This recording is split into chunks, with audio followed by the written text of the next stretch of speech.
PM Modi एक dictator है, ऐसा दावा है ऑलमोस्ट सभी ऑपोजिशन पार्टीज, कुछ बड़े न्यूज चैनल्स और इन्फ्लुएंसर्स का। डिक्टेटरशिप क्यों कहते हो तो भारत माता को बचाने के लिए तैयार भी रहो। अगर गांधी जी, भगत सिंह, नेताजी बोस की रिस्पेक्ट करते हो तो उनके जैसा जज्बा भी लेकर आओ। जो आजादी उन्होंने अपना खून पसीना बहाकर दिलवाई है, उस आजादी की रक्षा करना, इंडियन डेमोक्रेसी को बचाना हमारा।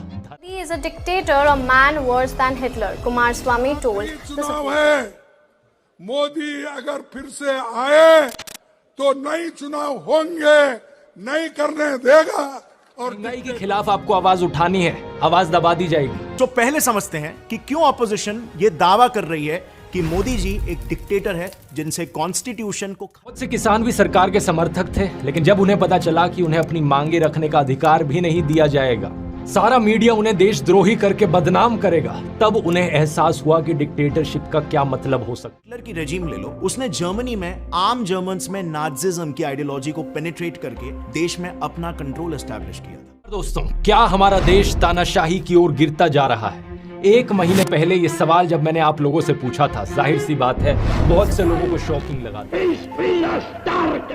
ऑपोजिशन सेम एलिगेशंस लगाती। उनके मुताबिक मोदी जी गवर्नेंस के 3 major pillars, military, justice system और एग्जीक्यूटिव बॉडीज को कंट्रोल करते हैं, जो उन्हें एक्सट्रीमली पावरफुल, एक मरा हुआ लोकतंत्र बनाना चाहता है। नेताओं को धमकाया जाता है, पैसे देकर सरकारों को गिराया जाता है, नेताओं को जेल में डाला जाता है।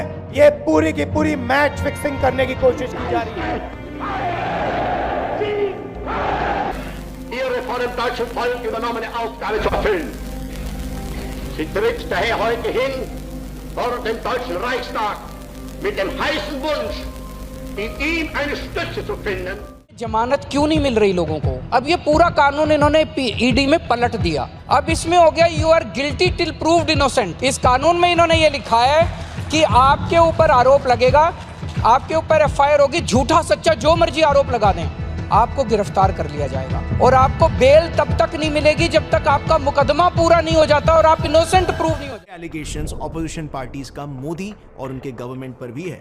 वो ईडी और सीबीआई जैसे सेंट्रल एजेंसीज को यूज करके उनके पार्टी मेंबर्स को डरा धमकाकर या फिर लालच देकर अपनी तरफ कर लेते हैं।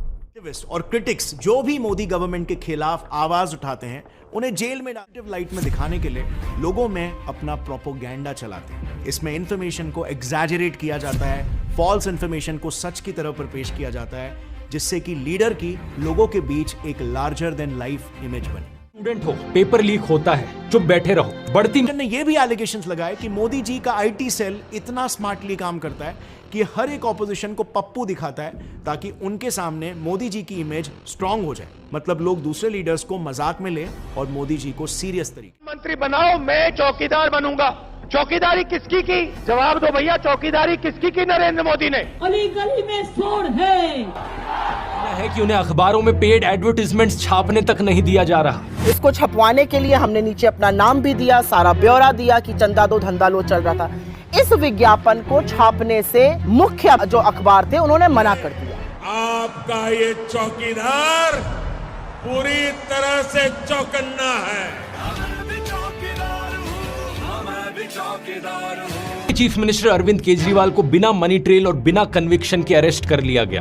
3 में से 2 इलेक्शन कमिश्नर्स को प्रधानमंत्री मोदी की मर्जी के अनुसार अपॉइंट किया गया। इलेक्टोरल बॉन्ड्स, इतिहास के सबसे बड़े घोटाले की खबरों को टीवी चैनलों से और अखबारों से गायब कर दिया गया। सभी संस्थाओं पर कब्जा, पार्टियों को तोड़ना, कंपनियों से हफ्ता वसूली, मुख्य विपक्षी दल का अकाउंट फ्रीज करना और अब तो चुने हुए मुख्यमंत्रियों की गिरफ्तारी भी आम बात हो गई। इसने आगे आकर कई बार पब्लिकली भी कही है। अगर हिंदू कहते कि यहाँ एक भी मुसलमान नहीं रहना चाहिए तो हिंदू हिंदू नहीं रहेगा। जिस दिन ये कहा जाएगा कि यहाँ मुसलमान नहीं चाहिए, उस दिन वो हिंदुत्व नहीं रहेगा। सबसे बड़ी ऑपोजिशन पार्टी कांग्रेस कह रही है कि उनके बैंक अकाउंट्स को फ्रीज किया जा चुका है, वो कैंपेन नहीं कर पा रहे। इलेक्शंस इंडिया में डेमोक्रेसी की नहीं बल्कि कांग्रेस पार्टी के अस्तित्व की लड़ाई हो गई है। मतलब उन्हें डर है कि इस इलेक्शन के बाद उनका कि आम आदमी पार्टी के लीडर्स को 100 करोड़ रुपए की रिश्वत दी गई in exchange of undue benefits Delhi की एक्साइज पॉलिसी के तहत। लेकिन पार्टी की पॉलिटिशियन आतिशी कहती हैं कि 2 साल से ईडी और सीबीआई इस केस को इन्वेस्टिगेट किए जा रहे हैं, 500 से ज्यादा रेड कर चुके हैं, 1000 से ज्यादा विटनेसेस ला चुके हैं, लेकिन अभी तक एक भी सबूत इन्हें नहीं मिला इस चीज का जो साबित कर पाए कि आम आदमी पार्टी या इनके मिनिस्टर्स ने कुछ गलत किया हो।